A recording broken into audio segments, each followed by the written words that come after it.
अस्सलाम वालेकुम, कैसे हैं आप सब? आई होप आप सब खैरियत से होंगे और आप सबकी दुआओं से अल्हम्दुलिल्लाह मैं भी एकदम ठीक हूँ। तो ये व्लॉग ना मैंने जो लास्ट व्लॉग अपलोड किया था उसी का सेकंड पार्ट है और वो व्लॉग काफ़ी ज़्यादा लंबा हो रहा था, तो इसलिए मैंने उसको थोड़ा-सा शॉर्ट में रख के और इसका सेकंड पार्ट अपलोड करना ज़्यादा बेहतर समझा। और जब ज़्यादा लंबी वीडियो हो जाती है तो आप लोगों को देखने में भी अच्छा नहीं लगता, बहुत ही ज़्यादा लंबी होती है तो आप लोग उसे स्किप कर के देखते, तो इसलिए मैंने इसका सेकंड पार्ट भी अपलोड करना ज़्यादा बेहतर समझा। तो ये इसका सेकंड पार्ट है।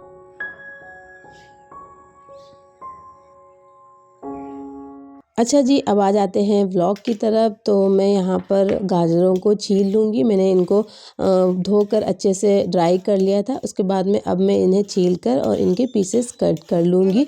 जैसे मुझे यूज़ करने होंगे उस हिसाब से, अगर मुझे कद्दूकस करना होगा तो मैं कद्दूकस भी कर लूँगी, और अगर छोटे-छोटे पीसेस में कट करना होगा, जैसे कि कोई हम डिश बनाते हैं, सूप वग़ैरह बनाते हैं या फिर पाव भाजी, तो उस हिसाब से इसके पीसेस कट करके मैं रख लूँगी। तो यहाँ पर मैं इस तरह से कट कर रही हूँ, साथ में कद्दूकस भी कर लूँगी। उससे पहले मैंने ना बिस्किट को एक एयर टाइट कंटेनर में रख दिए थे, जो रस्क होते हैं वो। तो जब हम बिस्किट को खोल कर रखते हैं ना, तो फिर वो एयर के कांटेक्ट में आने से ना थोड़े से सॉगी से हो जाते हैं, एकदम सॉफ्ट से। तो जब हम एयर टाइट कंटेनर में रख देंगे ना, तो फिर वो बिल्कुल वैसे ही रहेंगे, एकदम क्रंची क्रंची से, बिल्कुल भी सॉफ्ट नहीं होते हैं। तो इसलिए जब भी आप उसका पैकेट ओपन करें ना, तो फिर आप उसे किसी डिब्बे में या फिर कंटेनर में करके रख दीजिए, तो एकदम क्रंची और कुरकुरे से रहेंगे। तो यहाँ पर ये देखिए, मैंने ना गाजरों को कट भी कर लिया है, आधी गाजरों को, और बाकी की मैंने यहाँ पर कद्दूकस करके रख लिया है। तो इससे ना डोसा वगैरह बनाऊंगी या फिर सांभर वगैरह, तो उसमें डालने में इजी भी रहेगा और ज़्यादा मेहनत भी नहीं करनी पड़ेगी। जब भी कम टाइम हो, फटाफट से निकाला और इसे यूज़ कर लिया।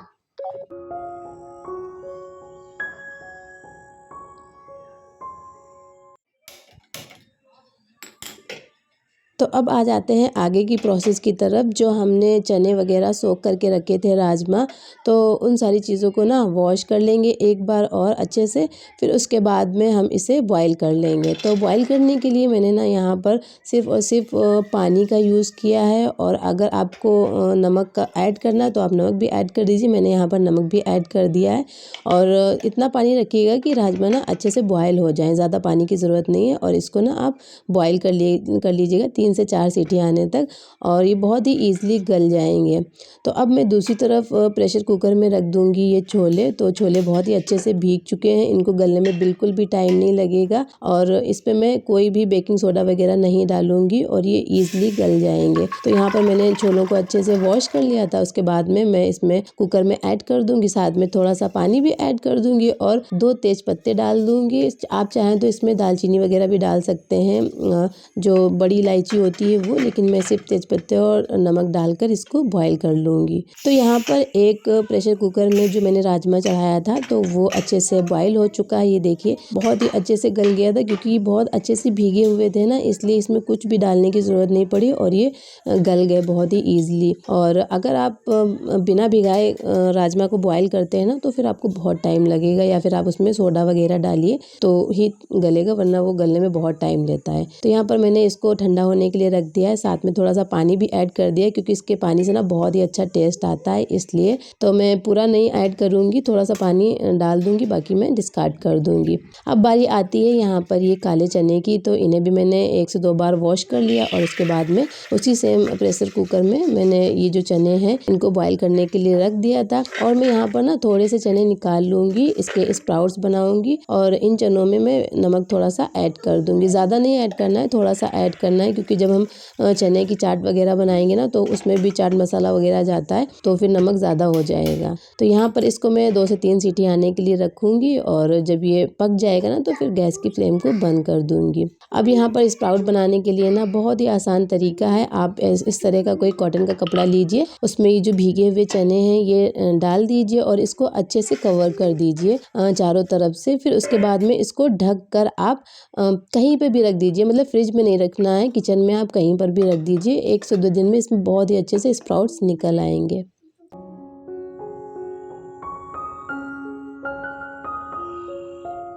अच्छा, यहाँ पर ये छोले भी अच्छे से बॉयल हो चुके हैं, बहुत ही अच्छे से गल गए हैं बिना किसी बेकिंग सोडा के। तो इसको मैं ठंडा होने के लिए रख दूँगी। अच्छा जी, अगर ये सारी चीज़ें ना आपके पास में बॉयल पड़ी हों फ्रिज में, तो फिर आपको बहुत ही ज़्यादा ईज़ी रहता है सुबह के वक़्त में अगर आपको ब्रेकफ़ास्ट बनाना है या फिर लंच बनाना है, हस्बैंड के टिफ़िन के लिए कुछ भी बनाना हो तो बहुत ही ज़्यादा ईज़ी रहता है। आप इसे निकालें फटाफट से और बना लें। और ये हेल्दी भी बहुत होते हैं क्योंकि इसमें प्रोटीन वगैरह बहुत ही अच्छी मात्रा में होता है, तो ये हेल्दी भी काफ़ी ज़्यादा होते हैं। तो ये आप अपने फ्रिज में ज़रूर बॉयल करके रखा करिए, बहुत ही ज़्यादा लाइफ़ आपकी आसान हो जाएगी। ऐसा मेरा मानना है, एक बार आप लोग ज़रूर इस तरह से ट्राई करके देखिएगा। तो अच्छा जी, यहाँ पर मैंने ना मटर को भी हल्दी और नमक डालकर रख दिया है बॉयल होने के लिए, तो 1 से 2 सीटी आने तक इसको बॉयल करूँगी और ये एकदम परफेक्टली कुक्ड हो जाएगी जितना मुझे चाहिए उतनी। मुझे एकदम इसका मतलब बहुत ही ज़्यादा कुक नहीं करना है, थोड़ी-सी खड़ी-खड़ी सी रहे इस तरह से मुझे इसे बॉयल करना है। तो इन सारी चीज़ों को मैं रख दूँगी ठंडा होने के लिए, उसके बाद में मैं इन्हें फ्रीज़र में स्टोर करूँगी और जब भी मुझे इन्हें यूज़ करना होगा मैं निकाल कर डिफ्रॉस्ट करके इन्हें यूज़ कर लूँगी।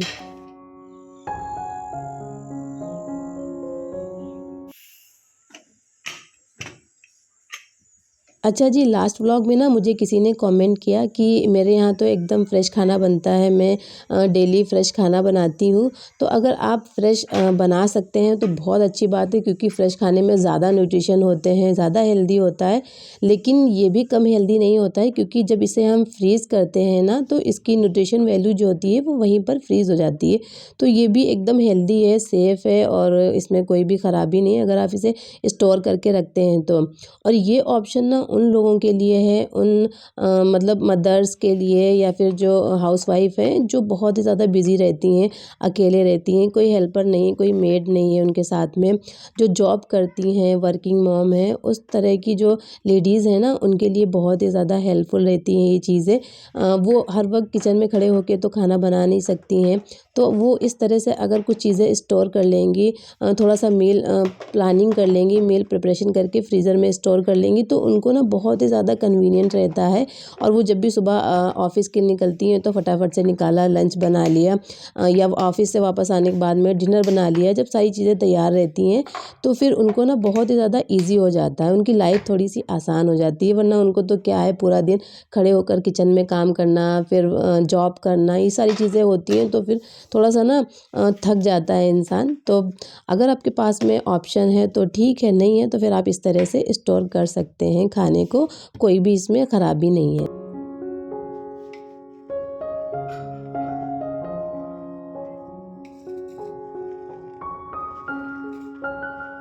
अच्छा ख़ैर आ जाते हैं अब व्लॉग की तरफ। तो यहाँ पर मैंने ना सारी चीज़ों को अच्छे से एयर टाइट कंटेनर में पैक करके रख दिया था फ्रीज़र में और जो चीज़ फ्रिज में रखनी थी वो फ्रिज में रख दी थी। अच्छा जी, तो ये क्लिप है नेक्स्ट डे की और ये डोसे का बैटर जो मैंने फर्मेंट होने के लिए रखा था तो वो अच्छे से फर्मेंट हो चुका है और अब मैं इसे एक प्लास्टिक के डिब्बे में करके और इसे ढक कर रख दूँगी फ्रिज में। तो जब भी मुझे इस इडली या फिर डोसा बनाना होगा ना, मैं निकाल कर और फटाफट से नमक और पानी ऐड करके और इडली और डोसा दोनों बना लूँगी। तो जब बैटर बना रखा होता है ना तो फिर आपको बहुत ही ज़्यादा ईज़ी रहता है।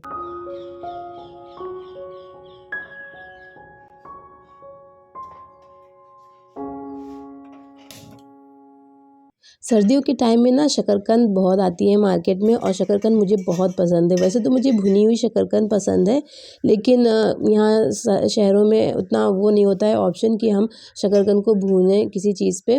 जो आग में भुनती है ना वो मुझे बहुत टेस्टी लगती है। तो मैं उसी तरह का एकदम टेस्ट लाने के लिए ना कुकर में इस तरह से एक वायर रैक रखती हूँ, उसके ऊपर शकरकंद को रख देती हूँ और बिना पानी के मैं इसको ना बॉयल कर लूँगी, मतलब कुक करूँगी स्टीम में। तो बहुत ही अच्छा सा इसका टेस्ट आएगा और जब भी मुझे इसको खाना होगा ना मैं गैस पे थोड़ा-सा गरम करूँगी और एकदम बिल्कुल भुनी हुई शकरकंद का टेस्ट आ जाएगा। तो इस तरह से मैं इसको स्टोर करके रखूँगी और ये पूरे 1 हफ़्ता मेरी चलेगी क्योंकि मेरे अलावा और कोई खाता नहीं है, सिर्फ़ मैं ही खाती हूँ, तो पूरे 1 हफ़्ता चलेगी।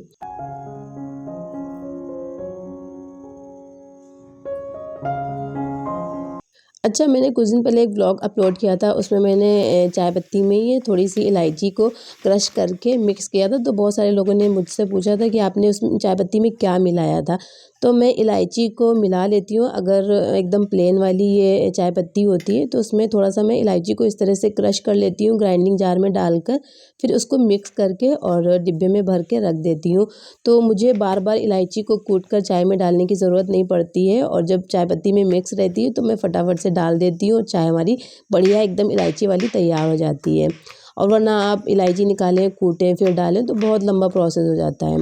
इसी तरह से मैं ना जब ठंडियों में आजकल अदरक वाली चाय बहुत ज़्यादा पसंद की जाती है, मुझे तो बहुत पसंद है अदरक वाली चाय, अदरक और इलायची डालकर। तो मैं अदरक को अच्छे से वॉश कर लेती हूँ, ये मैंने लास्ट व्लॉग में दिखाया था आप लोगों को, मैंने अदरक को वॉश किया था। फिर जो ये इलायची है ना थोड़ी-सी मैंने निकाल ली थी, उसी में मैं ये अदरक डालूँगी और इसको दरदरा सा एकदम कूट लूँगी, मतलब ग्राइंडिंग जार में दरदरा सा पीस लूँगी।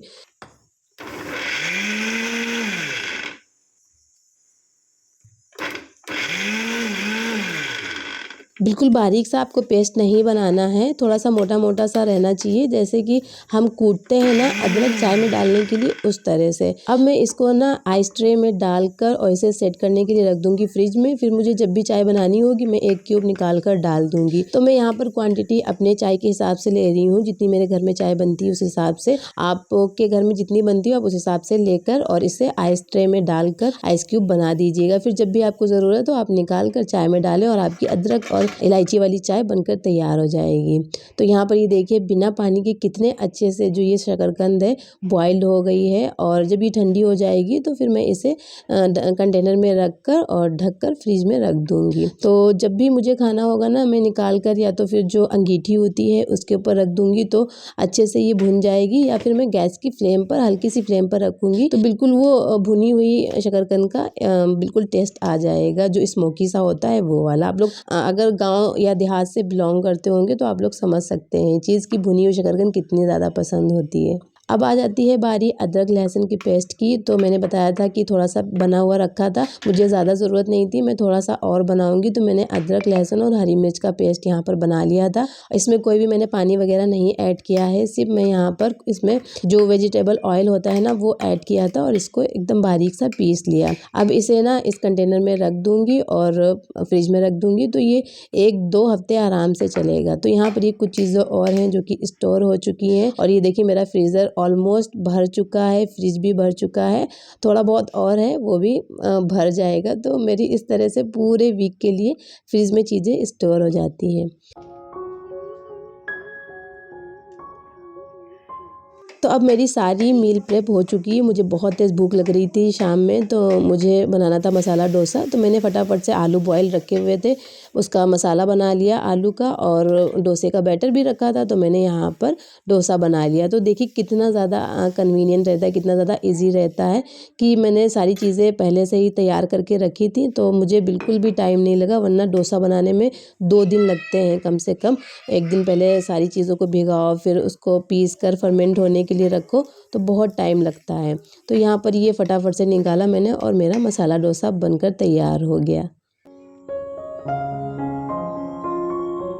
फिर ये नेक्स्ट डे ब्रेकफ़ास्ट के मेन्यू में था इडली, तो मैंने यहाँ पर इडली फटाफट से बना ली और सारी चीज़ें पहले से तैयार थी, तो मुझे बिल्कुल भी टाइम नहीं लगा। मैंने फटाफट से उसका बैटर निकाला और यहाँ पर मैंने कैरेट इडली बना ली। गाजर भी पहले से कद्दूकस की हुई रखी थी, तो सारी चीज़ें निकाल कर बस खाली मुझे ना असेंबल करना था और बन गया फटाफट से। तो बहुत ही ज़्यादा ईज़ी रहता है और ये सारी चीज़ें ना सबसे ज़्यादा आसानी देती हैं हमें सुबह के टाइम पर। मैं फिर से बता रही हूँ, सुबह बहुत ही ज़्यादा जल्दी होती है हम लोगों को, तो सुबह बहुत ही ज़्यादा आसानी रहती है। तो ये देखिए कितनी बेहतरीन इडली बनकर तैयार हुई है और बहुत ही टेस्टी बनी थी। ये भी नहीं है कि बैटर ज़्यादा दिन का हो, ख़राब हो गया हो, बिल्कुल नहीं, बहुत ही अच्छी इडली बनकर तैयार हुई थी। साथ में मैंने यहाँ पर टमाटर और जो प्याज की काला चटनी बनती है वो भी बना ली थी, तो उसके साथ में मैंने इसे सर्व कर लिया था। फिर ये नेक्स्ट डे का क्लिप है और मैंने बनाना था चाट, चने की चाट। तो चने बॉयल रखे हुए थे पहले से, मैंने फटाफट से निकाला और फ्रीज़र में रखे थे, तो उसको ना आप निकाल कर थोड़ी देर बाहर रख दीजिए तो वो डिफ्रोस्ट हो जाएंगे, उसके बाद में आप चाट बना सकते हैं।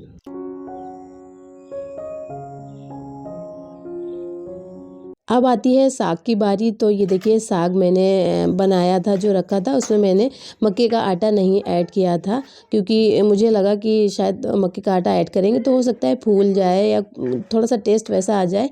तो मैं यहाँ पर इसको थोड़ी देर के लिए पकाऊंगी। उसके बाद में इसमें 2 से ढाई चम्मच मक्के का आटा और नमक अगर कम ज़्यादा होगा तो एडजस्ट कर लूँगी डालकर, और उसके बाद में मैं इसका तड़का बनाकर इसे फ्राई कर लूँगी। तो ये देखिए साग बनाने में कितना ज़्यादा टाइम लगता है, लेकिन सारी चीज़ें पहले से प्रिपेयर थी तो साग बनाने में बिल्कुल भी टाइम नहीं लगा।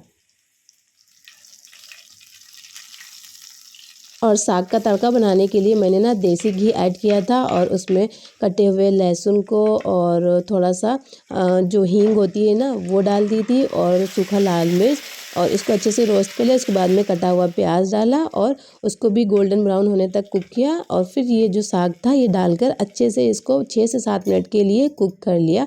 फिर इसको सर्व किया मैंने गर्मा गर्म मक्के की रोटी के साथ में, और थोड़ा सा बटर डाल के। तो बहुत ही ज़बरदस्ती ये रेसिपी तैयार हो गई मेरी।